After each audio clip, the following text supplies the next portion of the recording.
Israel is in shock. The man who has dominated its politics for years now, the Prime Minister himself, Mr. Benjamin Netanyahu, is now pleading for a pardon. And the nation, it is divided like never before. First, let me tell you why exactly is this happening. So, Netanyahu is facing a high-profile corruption trial, calls the entire case political. He claims that prosecutors are not after justice, but after removing him from the office. In a bold English language interview, he even mocked one of the cases, calling it Bugs Bunny trial. Yes, you heard that right. A trial, he says, is absurd, comical and unfair. Then came the pardon request. In a move that shocked many, Netanyahu, he formally asked President Isaac Herzog for a pardon. And guess who backed him publicly? None other than US President Mr. Donald Trump. Trump shared the pardon request on social media, signaling his support in the loudest possible way.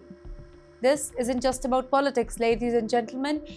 It is basically international influence that is playing out in real time. In the meantime, Israeli public, they reacted very strongly, and that's the twist. Many Israelis are outraged.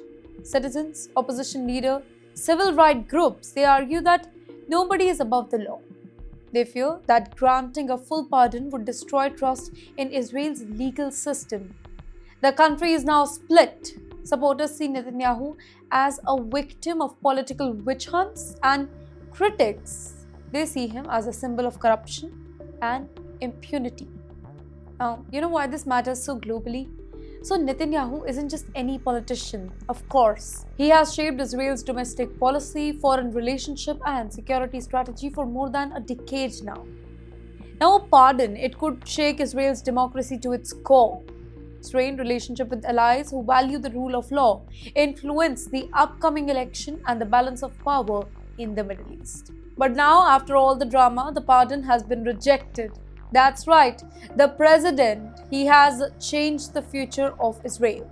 Now, you know what? But if this pardon was approved, then it could have sparked mass protests and international criticism. But now, it's rejection.